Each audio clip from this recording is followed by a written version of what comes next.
Is it time to sell Breece Hall and Bijan Robinson, or is it time to buy? That and more this week on the couch. We got royalty this week, folks. Lord Reeves to help us sort out through this stuff. Breece Hall, Bijan Robinson, got him. You're a little nervous. Do you take advantage, or is it time to get out? No, I mean, I don't want to sell these guys. The blanket answer, and I'll give you a more complicated, nuanced answer. I'll say on the surface, I don't want to sell these guys. Obviously, we look at the situations that they're both in. We've seen a little Braylon Allen, a little Tyler Algier. We'll see how much Tyler Algier we see if it's not related to the shoulder injury that Bijan Robinson's dealing with. But running backs are still a finite resource. Guys that can catch the football out of the backfield. These guys are still high property that you want. They're currency in fantasy football leagues. I just was starting to do my rankings for week 5, and there's so many players that I do not like that I'm like, oh, this guy's a starter this week. And, I don't want to give away guys that could just be a premium talent at their position. I mean, Breece Hall had 18 or more PPR points in every game before last week, before it kind of bricked. And the whole offense kind of catered in itself last week. And Bijan Robinson, if there's no holding on that screen pass on that touchdown that he houses, like, are we like really fretting based on how he performed to the first 3 weeks? So all those things, kind of the blanket answer, no. Now I will say the nuanced question to answer though is it depends. Like, right? Mm-hmm. Like, in fantasy let me interject. If you could get ahead. Aaron Jones straight up for one of those guys. I would say probably not. I would try to get more. I would try to So if someone said Aaron hold you Jones to and some sort of value. swap that helped you, Tucker I Kraft or would something. be interested. Yes. So that's kind of where I was headed. Like if you have Breece Hall or Bijan Robinson that you obviously took in the first round, but let's say you caught value in the middle rounds and you got an Aaron Jones or you got an Alvin Kamara, because it's totally possible that you have those guys where they were going. Jordan Mason. And then I was going to say, maybe you picked up Jordan Mason and now you have depth, but you don't have good wide receivers, right? So you have a strength for your roster. And this is the whole key to trading in fantasy football. That's why buying and selling specific players very rarely works, because you need a dance partner, right? Yeah. But if you have a strength on your roster and Breece Hall or Bijan Robinson are part of that strength, but you have a weakness, you now have a chip that you can dangle to gamers that need a running back, because trust me, they're out there still in your leagues. And maybe they have a CeeDee Lamb that hasn't performed as things. Maybe, you take on a Tyreek Hill, right? Who maybe gets to a back in 3 weeks. Those types of situations. That's why the nuanced answer is a little more nebulous. It depends on what you got in your roster. I think particularly in this landscape of this year, in general, gamers may have more loaded running back rosters than usual because of the way they were more sporadic. Guys like Joe Mixon and Aaron Jones, Kyron Williams. These are guys that in years past would have been round 2, round 3 players. And some of those names I did say, like Kyron was a 2-3 player, but like it's possible to now have those guys stacked on a roster where in years past, because of the wide receiver movement that happened this year, like they wouldn't be all on one roster, but they totally could be this year. Yeah, James Conner, Brian Robinson. It's easy to picture if you hit on a pick or two at running back having luxury. And to go back to Hall and Robinson, and there are some parallels. Okay.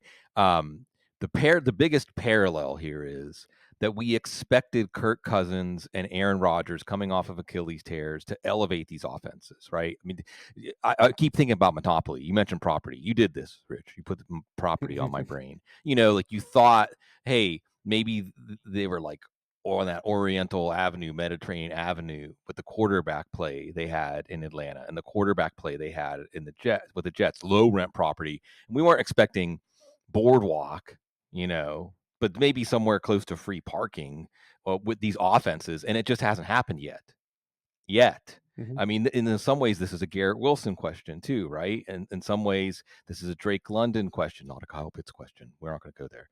But, how do you feel? Because I think that we were pricing in. So part of my theme in the background is I did a little exercise where I looked at our preseason assumptions, or I looked at the questions that maybe gave us pause or hesitation about players, or the assumptions that made us excited about players. When you looked at ADP, these things were baked in, right?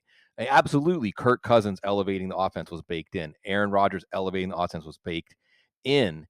Do you think that, because we're 4 weeks in, so this is about the last point that people still feel like Breece Hall, Bijan Robinson, these guys were elite premium picks, and they're waiting for that value to return. Eventually, as Bob Harris, the sage, likes to say, you divorce the names from the numbers, and eventually you'll just look at the numbers and it'll just be too overwhelming. 4 weeks, we can kind of still see Shore. We can kind of still see what we paid for these players, and it might be the last chance to take advantage of that, or it might be reminding us, be patient. Which do you think it is, or is it both, either, neither, with the Jets and the Atlanta offenses? Yeah, I think it's always a blend. You not take the easy way out, but I mean, it is a work in progress with both of these offenses. Especially because the Falcons didn't play anybody in the preseason either. For week one was literally a preseason game for Mm-hmm. the Falcons. We've seen them kind of calibrate, from having Kirk Cousins, because everyone fretted that week one. They're like, oh my god, he's just in the pistol every snap, Right. and he can't move. T.J. Watt's in the back; he's just like teleporting to the backfield every Mm-hmm. play. You're just like, oh, what is happening here? Like, this is a disaster. And then we've seen them get, Cousins more under center. He feels a little more comfortable. Kyle Pitts still looks uninterested in playing football, which, that those are things like you'll just never know, right? Like, we'll never be able as fantasy gamers to kind of know. We were looking at this situation. It's like, how much of a pass do we give Kyle Pitts, who people now have lost a little bit of the plot from Kyle Pitts, like from a prospect and what he was doing as a rookie year in terms of explosive plays. I think about that game against the Dolphins he had as a rookie, right? Where he's just like streaking down the field and making like one-handed catches. It's like just ridiculous. And like, you say like Arthur Smith, the knee injury, how much do we pass? Like, this player was still this much of a prospect.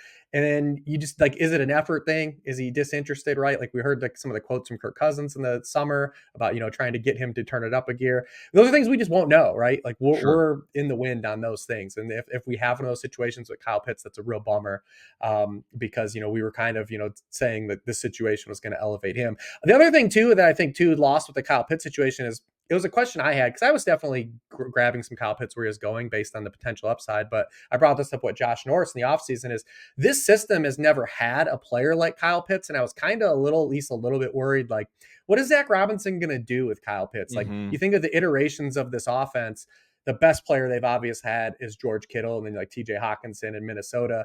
But those guys are inline players, right? Like, Kyle Pitts has never been that type of player. And he is playing more in line this season, right around 55 to 60% of his snaps.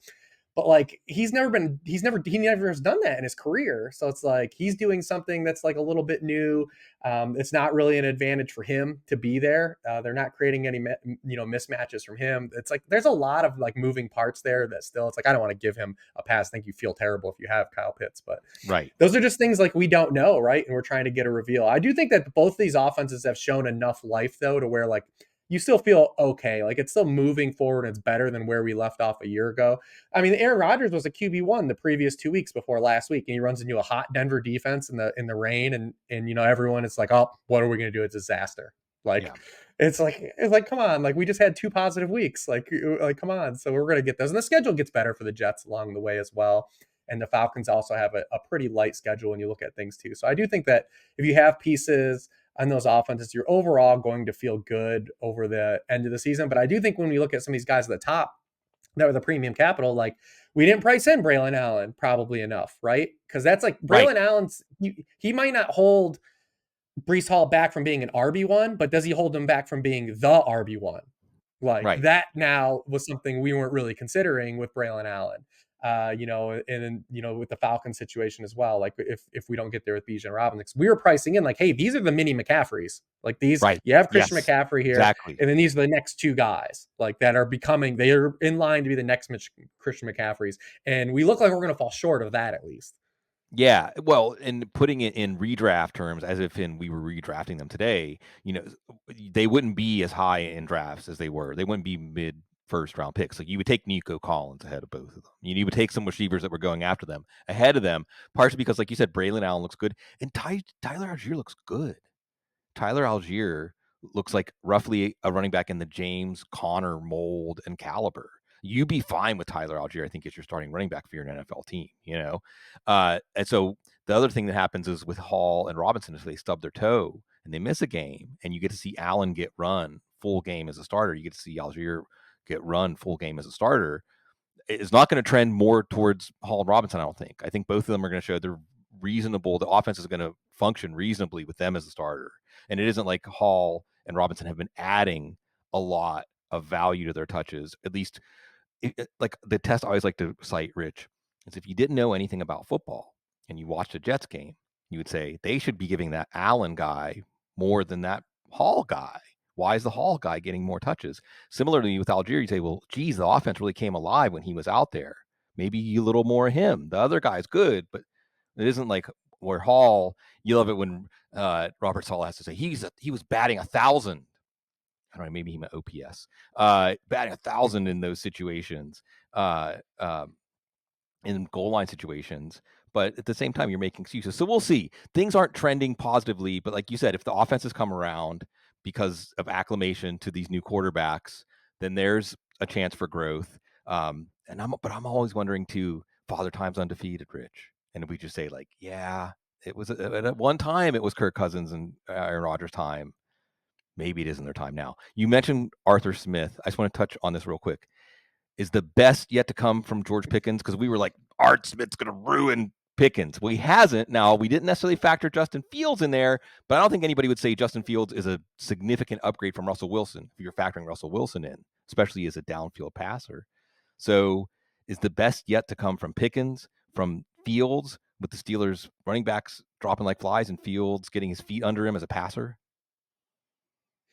I still think of the Pickens factor, and Pickens was a guy I was extremely high on. I took some flack because I had him in the same tier as Garrett Wilson and Drake London and Chris Olave. Because I think when I tier my guys based on like career arc and like how they are, and I'm like, Sure. why isn't he being treated in the same way as these other guys? And obviously, we knew Steelers, the quarterback situation, Arthur Smith. But I'm like, this guy's been a better player than Drake London 2 years in the NFL. Like, why aren't we excited about him still and his range of outcomes? So I'm like, they belong in the same tier. You don't have to just draft a guy based on ADP. It's like, so when George Pickens is up in 30 picks, you're like, oh yeah, this guy in his range of outcomes could be as good as these other guys. This is a potential value. That's how I do my tiers, as opposed to just like sectioning off my rankings. I think you get a lot more value off of looking at like how guys are used, their player archetype, career arc, and things like that. So I've been high Yeah. on Pickens. We still have just like, it's just a usage factor, right? We saw them finally have to drop back and pass. They faced I don't want to say they faced a real quarterback, because I guess they maybe didn't, but like they faced an offense that made them throw. They had to throw. Sure. George Pickens ran 38 pass routes last week, by far the most he's run in a game. So that's what we're looking for. That's always been the thing that was kind of just holding him back, is the Arthur Smith way of like, they can just kind of turn, because they were kind of doing the Brian Daboll thing with Justin Fields. Remember when Brian Daboll took over the Giants, and like he took over Daniel Jones, who was very skittish, and he was like, you know what, give you a couple really easy reads, and then if you don't have them, you run. Don't turn the ball over. And that's like kind of what the Steelers did the opening 3 weeks with Justin Fields. Like, it's easy. It's in front of you. Because if you look at Justin Fields, like air yards, they were cut in half basically off his career rates. He wasn't turning the ball over. He wasn't taking a ton of sacks. And last week he makes a couple of mistakes. They get themselves in a hole. The one thing I think you're worried about from the Steelers in totality, though, is the offensive line right now. Oh, Just the amount of pieces they've lost. And this is a universal problem for the league. I yes. talked about this in the Yes. offseason too, and are like, we just talked about Bijan Robinson. I mean, they are down, Caleb McGarry and Drew Dahlman now. Like, that's a factor. Alvin Yeah. Kamara's down, Eric McCoy and Cesar Ruiz. Like, the Steelers have lost Yep. 3 starting linemen now. That Ciamalo, we'll see if he comes back and plays, but they've lost 2 starters now, and the rookie tackle, whose name is eluding me. I know you know it off the top of your head. And then Autanu. James Daniels. Yeah, they lost those guys for the year. It's like, it's a mess, man. Look at what's Yeah. happened to the Browns. And I understand, like, I don't want to cape for Deshaun Watson, because the core of the Browns problems start with Deshaun Watson. But like, dude, like their offense, they've just like rotated dudes on the offensive line the Oh, geez. Yeah. entirety of the season. It's a universal problem in the league. Like, Yeah. offensive line play is down really bad. And then when you combine that with the caliber of athlete we have as defensive rushers right now, like I talked to my son and I made an argument. I think arguably outside of basketball players, like edge rushers in the NFL might be the best athletes in professional sports right now. Like these guys that are 6'8", 270 to 300 pounds, like a run sideways. Like what is Yeah. Myles Garrett? Like, this is, he's an alien. Like, and Mm-hmm. you're asking these, like, you're asking a guy like DeJuan Jones to come in and block him. Like, good luck. Right. Good luck. Like, Yeah. like good, Yeah. No, you're right. You're right. Offensive line play. I think that one of the hidden stories through 4 weeks. I mean, again, every year it seems like the injuries are worse. Every year it seems like fantasy football is more senseless. But man, has this been a chaotic year already. 4 weeks in, we got a lot of chaos. And in fantasy football, I mean, that's good for our business, right? Because we're going to try to navigate through the wreckage or something. But offensive line injuries, the number of significant offensive line injuries around the league, and like you said, sometimes it's even more than one on a team, where a team isn't really in a position to afford these offensive line injuries in the first place, and then they start to pile up. And that's that hidden story. And it's in the positive way, it's also the hidden story too. The teams that have good offensive line health and continuity might be the offenses that just happen to overperform. You mentioned the thing about Justin Fields too. It just reminded me of Big Ben in his rookie year. Just don't lose the game. Wasn't great for fantasy Yeah. football, but it was actually a poor defensive performance early. That's the thing about the Steelers' defense didn't answer the bell last week, which then translated to a bigger game for the offense. We hope they get Speaking pushed of, on Sunday night, you met. so. Go ahead. I would But say with the we Cowboys, hope right? that I mean, them, yeah, facing Dak, that we get more push and we get to see more of that, kind of layer over, because the Cowboys, they transition, from Dan Quinn to Mike Zimmer, and they're playing a lot more single high, a lot more cover three, and like that has been the bread and butter for George Pickens so far to start yeah, this season and going back, like. If he gets one-on-one coverage on the outside, like they're taking shots with him, and he yeah. he typically makes the play exciting even when he doesn't make the play. Oh yeah, no, he's. I mean, what a what a luxury as a Steelers fan to get to watch this chain of wide receivers. And for the longest time in the '90s, it seemed like they could not hit on a wide receiver. I mean, the best you could get was like Yancey Thigpen or something like that. But certainly, that is what a great marquee game. I'm so happy to see that one was an island game in prime time too, because Steelers Cowboys, it's one of the eternal rivalries of the Super Bowl era of the NFL, and the Cowboys defense is suspect. How many points should the Giants have scored on Thursday if they had a quarterback other than Daniel Jones? Rich, Yeah, like red 35, zone. Yeah, red 35, zone issues. 38, right? I mean, it was there. Sometimes you can easily run against the Cowboys. You can easily pass against the Cowboys. And speaking of Daniel Jones, assumptions, right? So if we were assuming that Aaron Rodgers was going to elevate Garrett Wilson, Kirk Cousins was going to elevate Drake London. Interestingly, the ADP did not assume that Kirk Cousins was going to elevate Kyle Pitts. There was a few eerie things, by the way, Rich, that were the hive mind, where I looked at ADP and I thought, this seems a little Mhm, pessimistic. And it ends up for a lot of these players, they were right, as in the hive mind. Like Pitts was a good one because London went from being a mhm. fourth, fifth round pick to like a second round pick, and Pitts went from being a Yep. fifth, sixth round pick to a fifth, sixth round pick. There's a lukewarm reaction by fantasy people was right. Mark Andrews was another one. He was 2 rounds cheaper, 3 rounds cheaper than last year, even though, well, he was okay. I mean, he was good enough, and then he got hurt. Bottom dropped out there. Uh, Raheem Mostert. I mean, so I'm looking back at where I thought maybe fantasy football's ADPs are a little too skeptical about some of these aging players or players that haven't proven it yet. And they were right. So we didn't get the Aaron Rodgers return on Garrett Wilson. We haven't gotten the Cousins return on London. Maybe we'll get it on Darnell Mooney. And then we were also factoring in, or some people were, oh, Sam Darnold's going to drag down just no. Sam Darnold, if anything, is going to elevate Justin Jefferson. But Malik Nabers, there's another receiver. I mean, if someone said I can get Malik Nabers, I'm okay at running back. I can get Malik Nabers for Breece Hall, or I can get Malik Nabers for Bijan, even with the concussion. I would say you do that. Mike Daniel Jones is not actually going to hold back Malik Nabers. Do you agree, or do you think maybe the skepticism we should still hold on to it a little bit?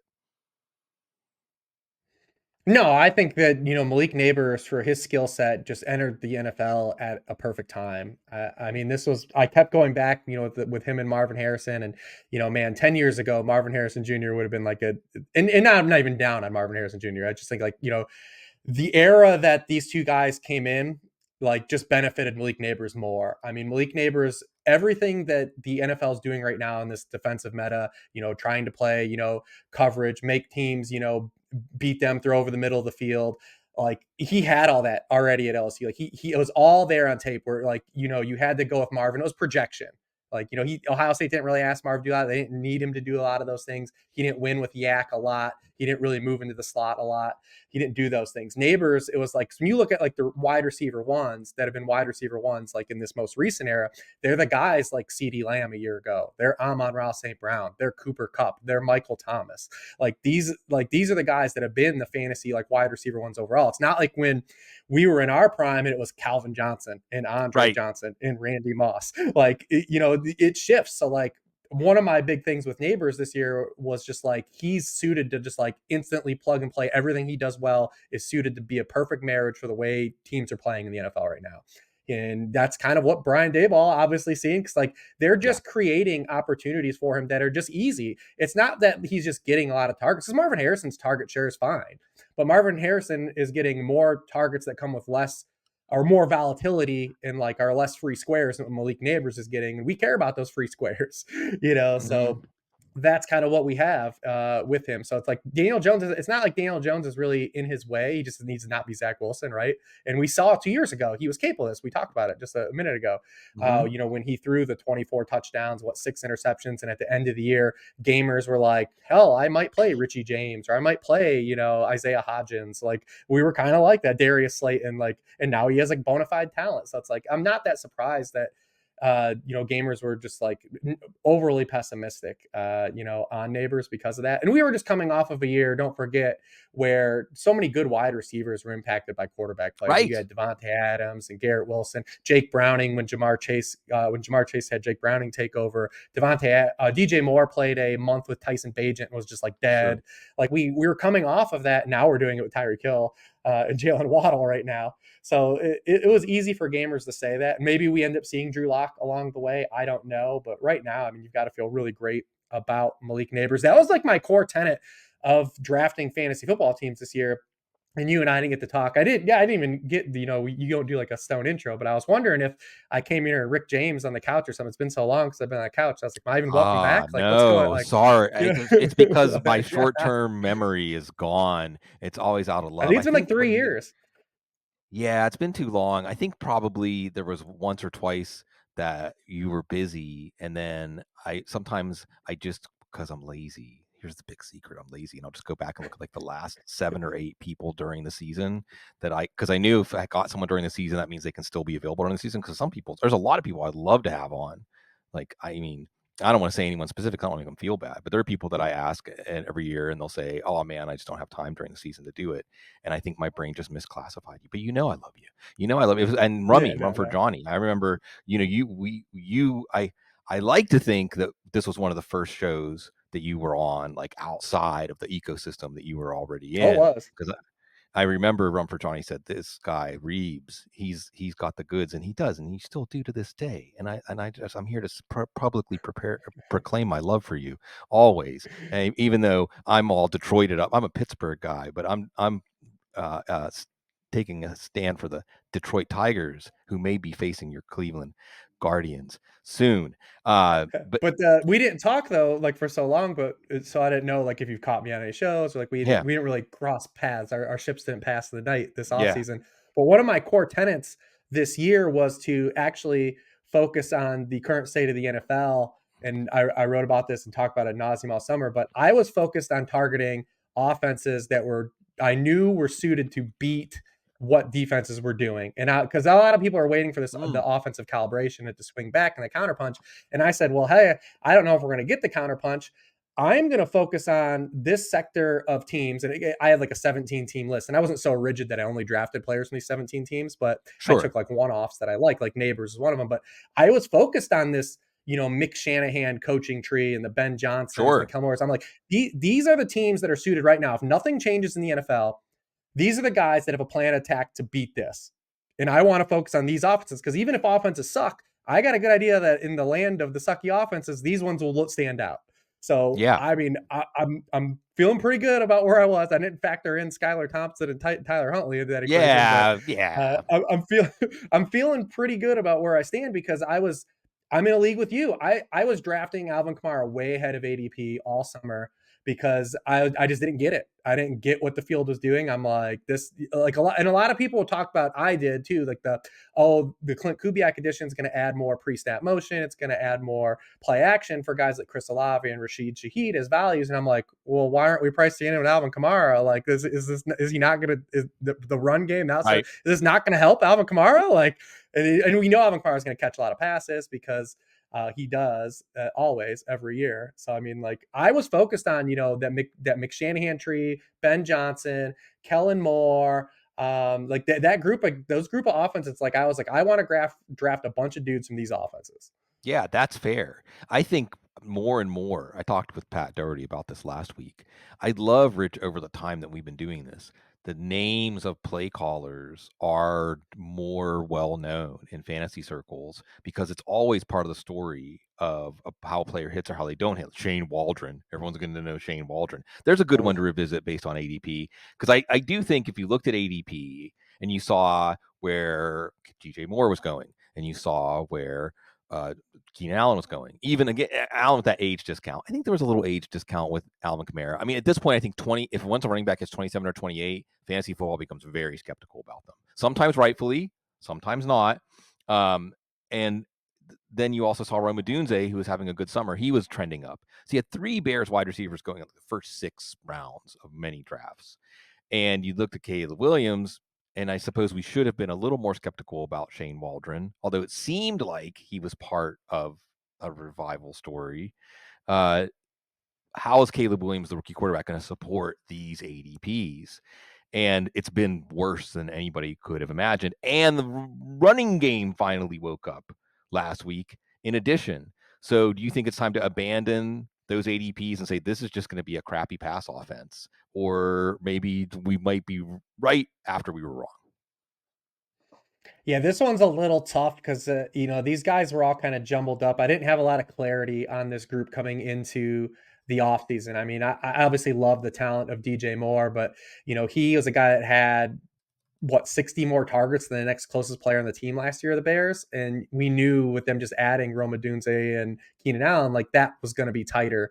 So you had to deal with that. And then you're trying to figure out like how does a rookie wide receiver fit in with 2 veteran wide receivers that have shown that they can earn targets already. And then we have a rookie quarterback, right? And then this is before we even get to Shane Waldron. We have all these just layers of things to try to sort out that are kind of pulling, like, are all threads that can kind of fall apart. And so, like, I really wasn't drafting a lot of the Bears guys. I would be pretty nervous if I had any of them right now. I don't know what's going on. Like we talked about a little bit, like what's going on in Kyle Pitts' head a little bit. I don't know what's going on in Yeah. DJ Moore's head either. Like he is He looked there, he's going bad. through some stuff. Like the Yeah. past 3 weeks, if you go back to that Sunday night game when they played against Houston, I mean, he just looked so disgusted on a couple of Yeah. those routes where those balls were thrown. And it's a rookie quarterback. You're on the same page. Things happen. And then now he's doing this thing where he's sitting on the bench by himself. I haven't Yeah. heard the Yeah. explanation of why he's doing that. And where are the easy buttons in this offense is my thing. Like everything just looks like such a struggle. And if you Right. are a fan of Caleb Williams and you're a Bears fan, you should feel, I think, positive about Caleb Williams still. Like the things he's doing. It's just this offense has no easy buttons in it. Like nothing comes easy for this offense. I mean, Yeah. even Which, the great plays last week, DeAndre Swift has a 36-yard touchdown. He has to jump over a guy at the yeah. line of scrimmage and then go Right. do it. He had like a 27-yard catch in that game too, where it was like a dump off, and like he probably ran 75 total yards across the field to get this 30-yard gain. And just like every Bears play just feels like such a struggle, even the good ones. Like Right. it just Right. feels like they're working so damn hard. Right. And you go back to the Seattle situation, the common denominator, and you heard what Jackson Smith and Jigba said when he was asked about Oh gosh. Shane Waldron going, and he kind of rolls. He was going to start to answer the question. He's like, "Is this live?" And it's like, "Oh yeah." Mm-hmm, mm-hmm, Like, you mm-hmm. got to be careful, and that's the thing. And I think I look at this off NFL offenses, and in the current defensive meta, and I'm looking at the offense like, well, who is creating easy buttons for the offense, even if things aren't going well. And the Bears aren't one of those teams, so I'm a little more skeptical. You like the upcoming schedule that they have. They did have positive vibes against the Colts, like Rome Odunze got there. Mm-hmm. Then DeAndre Swift gets there against the Rams. You at least get a touchdown from DJ Moore in a positive spot. They get the Panthers this week at home. So like you feel Right. good about like these matchups and them to try to figure this thing out. Like they're not buried. The defense is still playing well. So you do feel positive. But I look at like a team like the Browns are a great example, right? Like they have a collection of talent. They're doing absolutely nothing. Like we talk about all the injuries that they've had in their offensive line, and their quarterback play is terrible right now. Well, all right. So what are you doing to adjust to those things? Not a damn thing. Like, I ain't doing Nothing. nothing. Nothing. Like you got Yeah. a 2-time Coach of the Year winner. Kevin Stefanski has 2 Coach of the Year awards, dude. We all can see it. Like, sure, the offensive line is Right. playing. You can't run full. Like, but what can you do to make easy buttons? You're bottom 5 in the league in play action. You're bottom 5 in pre-snap motion. You just can't go empty and ask Deshaun Watson to win in a style of football that he won in Houston in a different defensive era. because Yeah. that's what happened Yep. to Russell Wilson. That's what's happening to Deshaun Watson, who had a lot of Russell Wilson in his game at Houston, right? He wants to extend plays and Hmm. he wants a big game hunt. He wants the big game hunt downfield. That's not the NFL's not letting you do that anymore. No. So I mean, like, yeah. So I mean, I look at these offense and you're like, all right, well, Amari Cooper plays the Commanders this week. How good are you feeling about that? The Browns aren't giving them, they're not creating these things that are easy for the offense. Yeah. And why was Ken Dorsey brought in? What was the number one reason cited for hiring Ken? Oh, to help make Deshaun Watson feel more comfortable. Look at what Ken Dorsey did with Josh Allen. That's just impossible at this point. I mean, it's a dead end. Deshaun Right. Watson's a dead end. Well, I mean, if you're designing your Watson, I mean, and the thing is, like you said, it kind of looks like the fingerprints of Deshaun Watson saying, "Well, this is what I want to do." Well, you can't do that anymore. But I really love what you're doing, Rich. And hey, I'm gonna again I'm gonna proclaim my love for Rich. And by the way, folks, you can find his work with Warren Sharp, who's been on the show more than Yeah. once, Sharp up and analysis. it's cool. I mean, everything that he does, I get his book every year. That's one of the few books that I, along with RSP, that I really make sure to absorb every year. Everything that's in Warren's book, and he posted the route charts, the Jackson Smith and Jigba, not specifically, but the Waldron route charts the year before and year after. And the other problem here with the Bears is their defense is good enough. I mean, they wanted to be a running game defense, like talking about Justin Fields, like just don't lose the game. I mean, that's kind of what's starting to be set up for Caleb Williams. So on one hand, you might say, well, the Panthers offense should be a pushover and they should have success doing stuff. But like you said, they're not creating, even with Keenan Allen too, they're not creating those layups, those easy plays. And the Browns, at this point, I mean, I think it's going to be save us, Nick Chubb. You're our only hope, Nick Chubb, and he might be able to do it. So that's something I think that's going to be fascinating to watch too. Is Nick Chubb, T.J. Hawkinson, and Jonathan Brooks all look like pretty good picks at this point in terms of like they didn't really lose any value. At least so many other picks have lost value. Rich, they haven't really lost any Yeah. value. Hawkinson gets a bump from Sam Darnold. And then Brooks gets a bump from Andy Dalton, although Chuba Hubbard's been way better than expected. So we'll see how And the all tight that end plays out. landscape. Right. Well, that's the thing. If you teach, I was saying I was saying on the old Twitter, like TJ Hawkinson was the winning tight end strategy this year because it means you didn't go tight end early. So just avoiding that alone. Although let me ask you that. I asked Pat this last week. I mean, is there an early tight end? Is there one of the, I mean, no, it's not Kyle Pitts. One of the top five. Kelsey is the necessity the mother of invention. Is necessity the mother of Travis Kelsey actually paying off? Is there a tight end that you want to go against this trend as everybody is jumping out of the airplane with those early tight ends? No, I think that we're going to see some adjustment. The usage for some of these guys is good. Just the results haven't, come around yet for some of these guys. It's not a situation where it's not everyone's in the Mark Andrews boat, right? Where like the last 2 weeks Mm-hmm. just isn't on the field. We've got some guys that at least are on the field and they're getting targets. Like Trey McBride hasn't popped yet, but he's earning targets. Like eventually those weeks are going to come.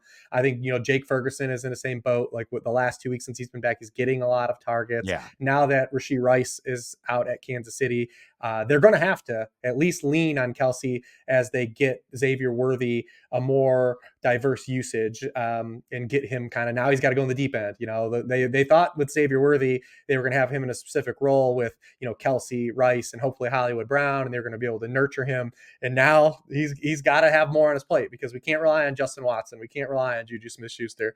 But these early round tight ends, I think some of them are going to come back around, and we look back on the 17 weeks from now, it's like there was probably a little bit of over panic. But my main philosophy with tight ends this season entering the year was I didn't think that there was a guy that was going to blow away the field. So I just was kind of letting the position come to me like we typically do quarterbacks, right? And I do have some of these guys because sometimes I caught value where I was like, oh yeah, this would be a great time to take a shot on, Kyle Pitts or, take a shot Mm-hmm. on, Trey McBride, and they didn't, or Dalton Kincaid, and it doesn't totally worked out.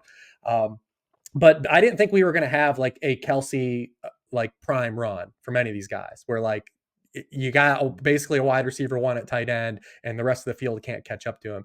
I didn't think we were going to get that. I feel still strongly about that. 4 weeks in, I don't think that there's going to be a tight end that just nukes the field this year. And that's what made it kind of a little above a better value just to wait and kind of let things come to you if you didn't miss. Because even if you didn't hit on a Kyle Pitts or Brock or, trying to think of who was the other guy like that's in there that hasn't hit yet, like a David Njoku or something like that. And we'll see what Evan happens for him Ingram. when he comes back, or an Evan Ingram, right? Like you had room to adjust, so like that's what's cool. You didn't take that guy that was the third round pick like a Laporta, and you're not kind of like, well, the opportunity cost really boned me now.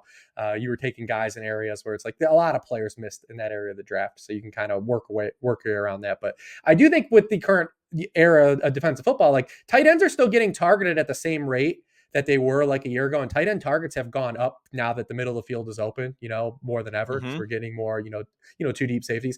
It just hasn't found them yet. But I do think when you look at the league wide rates, like we're gonna get some more production from these guys along the way. I mean, you look at last year, like through 4 weeks, Donald Parham was a tight end one, right? Like, this stuff's gonna change, man. Tyler Higbee and Jonnu Smith were tight end ones in fantasy football 4 weeks, and this kind of feels Sure. like what we have right now. Like gamers this week are like thrilled, like I'm getting Tucker Kraft, like cool, like like you know what I Yeah. mean? Like so, like I think we'll see some things oscillate, and we'll see some of these guys have some spike performances. Yeah, I like the way, again, as always, what I was going to say before, because I got off on tangents, is you were really one of the first to seamlessly marry numbers and analysis via numbers with what's actually happening. And now what I love that you're doing today, Rich, is you're tying the stuff back into the story of the NFL. What's going on in the NFL right now? Chances are the fantasy stories that are important, the fantasy developments that are making leagues sort themselves out into good fantasy teams and bad fantasy teams are tied into those stories. So, the 30,000 foot view, the forest, the trees, it's all important. And I think you're right. And from a forest perspective, I wrote this in my draft day game plan. One of the other pictures, you could look at the ADP at tight ends and say, well, all of the top tight ends are falling from the late third to maybe the early fifth, like that top five was falling because, well, there were so many options, right? I mean, hey, it's because you might be a McBride guy, I might be a Kelsey guy, you might be an Andrews guy, you might be a Kincaid guy, you might be a Laporta guy. So nobody has that much conviction to take a tight end that early. But there was another layer to it, which is if you look at the top end tight end scoring last year in PPR leagues, it was like 14 points a game, like wide Right. receiver 2/3 scoring, like running back 2 scoring. Like you weren't even getting impactful scoring where Travis Kelce was setting that at like 20 points a game in his good years. Nobody was setting the bar there. So I remember writing in the draft day game plan, if you think that's going to happen again, it doesn't matter who you like the best out of the top 5 tight ends. Just don't take a tight end early. It just means you're not getting an edge. You're not really getting the kind of edge that Mm-hmm. helps you. In the 4th, 5th round, you could get Joe Mixon or James Cook. You could get George Pickens or Terry McLaurin. Like there were Chris Godwin. Like there were lots of running backs and wide receivers in the 4th, 5th round range where those tight ends were going off the board saying like, well, you don't have to take one of those guys. The more I looked into it, because at the beginning I was like, wow, you can get one of the top tight ends in the 4th, 5th round. That's a discount. And the more I looked at it, I thought, well, maybe there's a reason. Hey, no Tucker Kraft slander. I love Tucker. I love Eric All too. Are you gonna be a wet blanket for Eric All? I think Eric All could easily finish the year as a top 6 top tight end. Do you think I'm off my rocker? If the Bengals would play him like in full capacity, I would absolutely agree. They love him as talent, but the Bengals are doing something kind of weird. Not weird, because I guess it makes sense to them. I mean, but they're nursing both Chase Brown and Eric All along in like specific situations instead of just kind of letting them be part of the solution, right? The overall Right. top down solution. So I kind of wrote this up looking at it because we're 4 weeks in, and the one constant for the Bengals backfield and tight end group, there's similar things.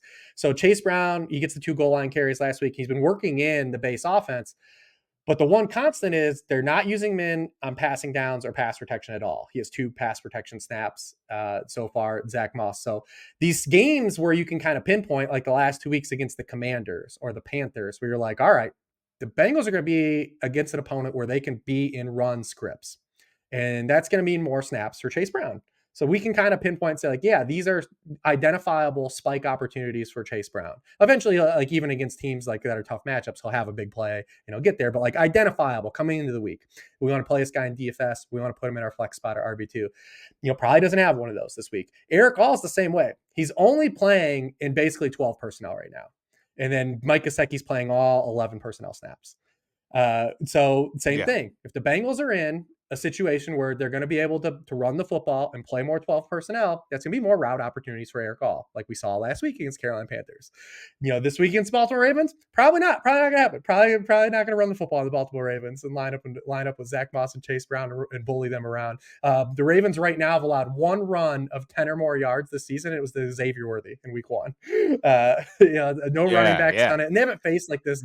They haven't faced like a daunting rogues gallery of rushers so far this year, but still, to not even give up one garbage time run to a running back or anything, like it's a good defense against the run, and they were a good defense against the run last year as well. And Zach Orr's finding his way to a guy that's calibrating along the way. Ravens in general, very fun team the opening month of the season Mm-hmm. on offense Mm-hmm. and defense. Week 1 they come out and they don't even know who their starting line is going to be in week 1.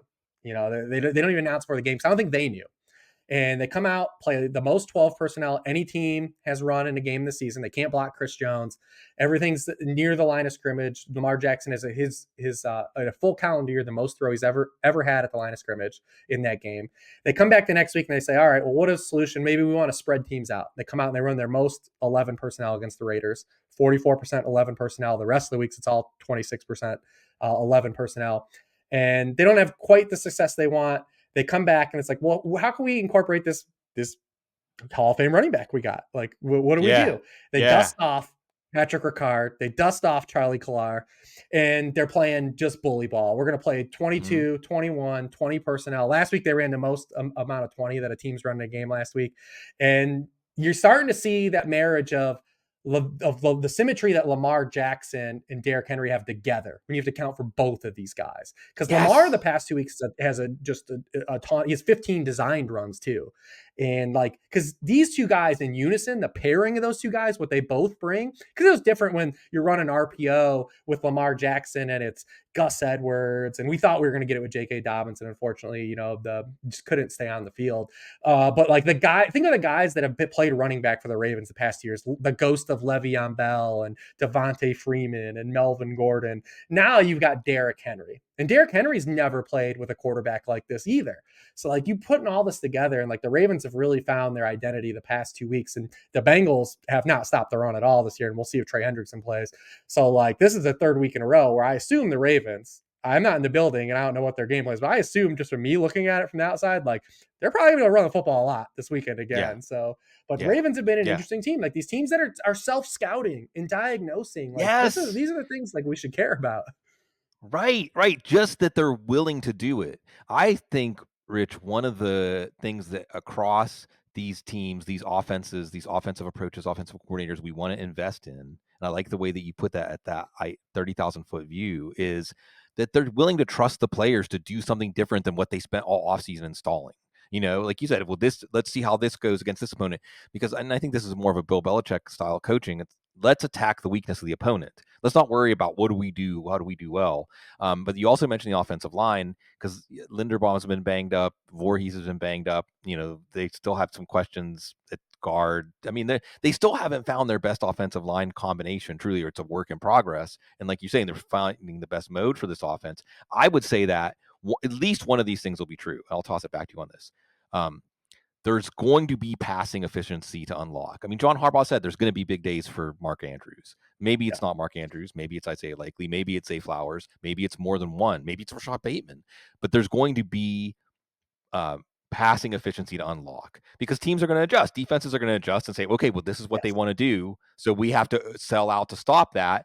And Lamar Jackson, I mean, you're kind of getting me really excited to trade for Lamar Jackson right now. You're kind of making me think Lamar Jackson is going to be like quarterback one with a good gap, maybe. And that kind of goes along again with passing efficiency is going to be there to harvest. But maybe the player, and I'm going to write him up this week in buy low, sell high. I'm wondering, are we sleeping on Justice Hill? Is Justice Hill a sleeping giant as someone that DeMar Jackson is comfortable with, and a player that's going to become more important as defenses try to take away Derrick Henry? So what's the next chapter going to be as the Ravens are indeed establishing the run? Yeah, I still think the guy that will benefit the biggest long term picture in the passing game will be Zay Flowers, just from a talent perspective. and what he can do. Listen, we'll always hold the candle for Rashad Bateman. We always will, but we know when they're creating targets, like he's definitely been like third or fourth with the pecking order still. So like I kind of wanted Bateman to leave this offseason and get like a fresh start somewhere else. So it's kind of a bummer because there's not going to be enough passing volume for everyone to get there. I don't think. Maybe like you said, it's just nebulous. Maybe 1 week it is Zay Flowers. Maybe 1 week it is the ghost of Mark Andrews, or it's likely again that pops for another big week because he still has been incorporated. Even these past 2 weeks where Andrews hasn't played a lot of snaps, likely is still like in context of what the other guys are doing. So likely still, I still get the underlying notion that they still prefer likely and they want to incorporate him, maybe not as heavily as they did in week 1, but into the base offense when they actually are pushed to throw the football. I mean, right now we've played 4 weeks in the NFL. There's only one quarterback that's been a top 10 scorer all 4 weeks. It's Lamar Jackson. So like, and he's gotten there different ways, like I said. So like, I mean, you have to feel really comfortable and really confident if you have Lamar Jackson right now, because he's shown he's in a system that is going to calibrate to what works for them best, and a game plan specific potentially too. So you have all this upside with him. He looks great. He looks fresh. Justice Hill, it should be rostered in every league because one, the contingency upside, if something were to happen to Derrick Henry, which no one wants to have happen. And then he just looks great. I mean, he looks explosive to start the year.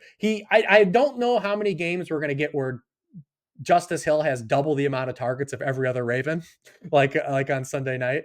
But there are going to be these weeks where he pops up and he has these moments of electricity because he's been a guy that they trusted. We saw us last year, right? Like he still would, because when Keaton Mitchell was surging last year, I was like, man, they ain't taking Justice Hill off the field in these passing downs. You guys, like, you're not going to get the run out. Like, people are comparing Keaton Mitchell to Devin Achane, and I'm like, we ain't there. We ain't there yet. Like, he's not getting that usage. He's getting explosive runs, but Justice Hill is a guy they trust in these situations, and they clearly do again. And he's looked great. So he's probably going to be more of like a thorn in our side because he's going to make just enough plays where we wish they were Zay Flowers. We wish they were Isaiah Likely. But he's going to be kind of really volatile and cattywampus for, fantasy usage himself, unless there's an injury to Derrick Henry. But the contingency upside is extremely high for him.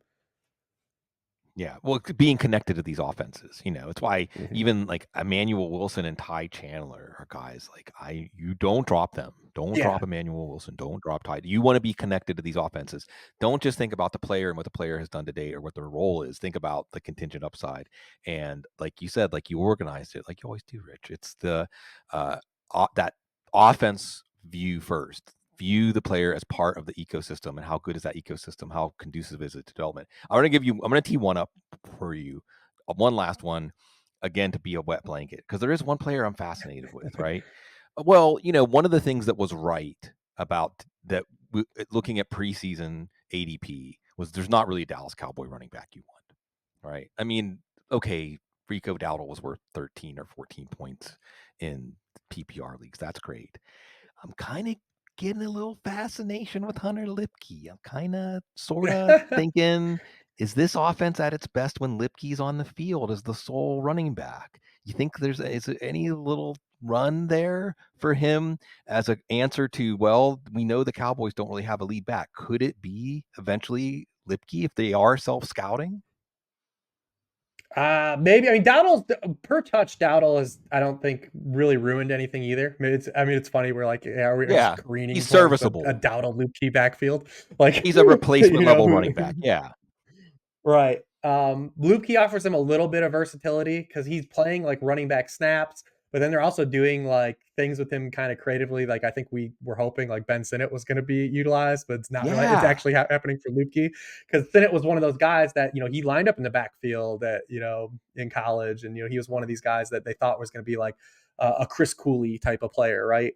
Dating myself, but like they're gonna be able to do some things. And Lupke's kind of doing that like in the Dallas offense, which is kind of fun. Again, like I just don't know if there's like like he's gonna distance himself with standalone value because we need Lupke to start, getting goal line carries and start draw targets. But like I think in context of the way the Dallas offense has succeeded so far in like a very volatile fashion this offseason, like he's been a part of those exactly of those glimmers of hope in the now Brandon Cooks is going to miss Sunday night. So we're going to get like the Jalen's are going to get more run and Fonte Turpin. So Luke's got a chance to maybe get more targets too on Sunday night. Yeah. Well, you really hit at the end why I'm fascinated, because it just seems like the offense is better when he's out there. And you mentioned Ben Sinnott, you mentioned Chris Cooley. Well, imagine if the guys could also get some carries. Now, what are we talking about for Yeah. fantasy? Although, I'm fascinated. This is that classic, like if you have a roster spot I'll tell you this: and if you're Lukey looking, was a tight end, oh yeah, that's what we need to we'd be start. real excited. Maybe we need to start a campaign for fullback to be a position in fantasy football. Everyone has to play a fullback in the league. Everyone has to learn fullbacks. That would certainly be good. Coming again, we're in the Great Lakes, the Rust Belt, representing Cleveland, Detroit, and best. What a great season for the Guardians to lose their best starting pitcher Bowers is pretty doing much that right out of too. the. You know, Bowers is like he's way more of a receiver than those other guys, but like Bowers, even going back to Georgia, lined up in the Yes, backfield. yes, He had 5 rushing touchdowns in college. Like, got a run. He got yeah, a carry last week. Like, yeah. so it's like it's a different kind of player, for sure. Yeah, positionless football. But as we go off the rails, and it's October officially now. Pat and I did talk way too much baseball. Some people are like, that's fine. I'm out. I don't care about baseball. But yeah, we'll see what the Tigers can do as they play as we speak. And I know you told me before the show you're going to go to one of the Guardians playoff games, which is awesome. Yeah, That's Saturday. that's exciting. I know that football gets you excited. Outside of the sports realm, Rich, what's something else that gets you excited? No, I mean, so many things. I mean, I do so many more other things than football, which is funny because I spend so many hours doing this. But I don't listen to a lot and consume a lot of football content because put so much time into what I'm doing that I want to do other things. I do have 3 kids, but I've always been a huge gamer, not just video games. I'm a huge tabletop gamer. We still have Oh a group yeah. of friends we get with and play every Friday night. We play a game called Oh. Frosthaven, if anyone's heard of it. It's an iteration of a game called Gloomhaven. It's like a tabletop D&D type game. We've been doing that for like 5 years, Mhm. and it's not just to play the game. It's that connection is a reason for us to see each other every Friday, right? Yes. And have these people in our life and do these things. Yes. I'm huge into pop culture, music, and movies. Love all those things. My kids are all doing now like different things like dance and track and everything. So like I'm constantly pulling away where I just don't have time to consume everyone's work. There are some great people creating fantasy football content. I wish I can consume it all. I'm sure they've been guests on this show as well. But I mean, so many more things in life out there. I mean, we Mhm. are fortunate, Sig, you and I, like we get to work in the toy store of life. Like what we get to Yes. do. It is a gift. Oh, yes. That we get to cover football, like, and talk about this silly game that we play centered around a game we love. Like I said, we're working in a toy store of life. That's what our jobs are. But like, man, there's so many things that are just like in the world that are so negative. Like, there's so many beautiful things you can go out and enjoy still, and like company with people, and like you only Yes. get one, man. You only get one, and like That's there's right. things like you don't want to it, man. Yes, the Don't experience of focus on life. negative things. It's easy. Twitter, as the Bird app has turned into something that it wasn't 10 years ago when we came into this space. Right. Um, so don't get dragged down by the negativity. There's a lot of good out there still too. Yeah. No, it's like you're saying. I mean, if we're feeling disappointed or let down by life, maybe it's ourselves. Remember projecting when I say that, or it's just like things that originate in the world of people. But there's a whole other world outside of the world of people that is always enchanting, that it always will inspire awe. And I'm reminded of Joseph Campbell, always reminded of Joseph Campbell saying, what we're seeking is not to learn the meaning of life, but it's to feel the experience of being alive and doing things like you said, connecting with people. That's and like Especially I, elections I season always come up. want It's to go easy ahead. to get that hate in your heart, when every Well, time there's the it's my it kids are is funny it 'cause is they see the ads, the ads that they're and I'm sure you mhm, have local ads where you are for, over whoever's running for position in office, and right. it's like, "This person did this terrible thing," like, "This is why Yeah. you should do it," and my kids are funny, they're, like, quoting him, like, "Ah, yeah, I know who Sherrod Brown is, he did this," like, and I'm like, Right. Right. Right. Yeah. Wow. I it's mean, some of it is. hilarious. I mean, all you can. I mean, it is comical. It is. I mean, there is kind of a real dark comedy. You talk about pop culture, Yeah, and you it's think like about. professional wrestling in a sense, almost, in a way. Well, and in fact, I think some of the strategies and some of the different like media strategies and stuff may well be taken straight from professional wrestling. I think they might be very similar playbooks if we're actually like there might be a reason that your mind goes there because in both cases like you're using a narrative to get people inflamed, the Mhm. get like here's the heel, boo, here's the hero, yay, I want the hero to beat the heel, and people that like almost like our brains are wired for that story. So fitting everything, even if it actually isn't part of that story, into that story, it people respond to that. But I want to go back to you mentioned board games. This is kind of a golden age. Mhm. I feel like since we have become adults, I know you're Oh, younger than yeah. me, but since we become We're adults, in a a strike lot zone of now. things. We're in a Yeah, I mean, we're roughly from this. I mean, like, I'm assuming like okay, when I don't want to specifically ask you, but like you grew up before the internet. You grew up before Yeah, everyone was absolutely. online, right?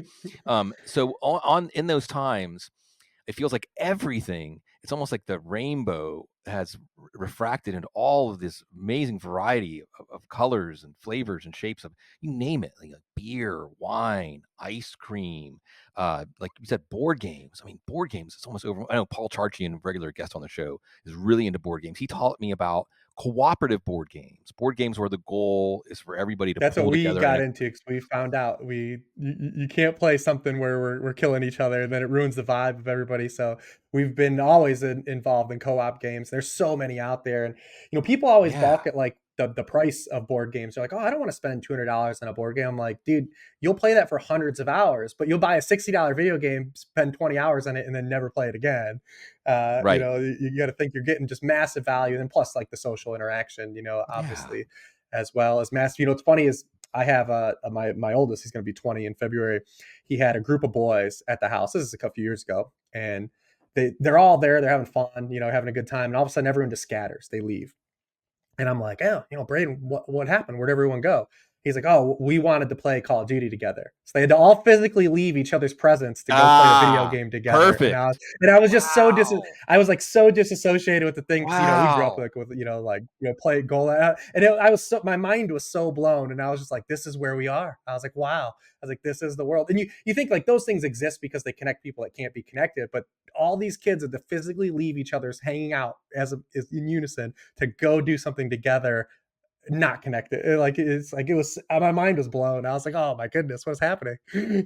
Yeah. Well, and I mean, it is I'm gonna sound like an old man. I mean, and the good Yeah. thing for the kids is they don't know any better. Like, they don't know any better, No, so yeah. they like it, so they love it, even though we're doing just like our parents, they were like, "This isn't as good as it was when I was a kid." But when I was a kid, we might all, like, pack up a backpack and tell our parents we're all staying at someone's house, and then at, like, night, like, this might have been, like, middle school years, like, sneak out to an abandoned mine and, like, check out the abandoned mine with, like, our flashlights and go out. I mean, terrible, dangerous things and stuff, but real exploration together, like always together. And now, like you said, it's like, well, let's go play this video game together. And that's why they say touch some grass, right? But I want to give you, um, I want to again say it's been long, far too long, and it won't be nearly as long again before we have Rich Hribar on the show. And I want to mention, last thing I want to mention real quick. Did you know that you basically share a name with Dickie Mountain, with the legendary pitcher Rich Hill? Because Hribar means Rebe is a hill. So you're basically, or Rich That's Hill, funny. like the mountain of. Go ahead. Yeah. It's not as good. I always try to tell my wife that my name is an allegory for Dick Steele. I try to say I try Yes, yes, yes. Sorry, Joe. to yeah, and no, so she's like, "Ah, I'm not really having that," but I try to get her No. pushed. Like, "Yeah." Yeah, no, that's perfect. I like to think, but also with you're shacked up with Warren there, doing some great work, like making people be rich with a hill of money, but making people rich with a great analysis, great perspective on life, and always a joy behind it all. That's why we will always be checking out everything Rich does, and everything that you all want and need out there. We love to provide it. Like you said, Rich, it's a privilege. Everybody, we love to serve you because you're just so very classy.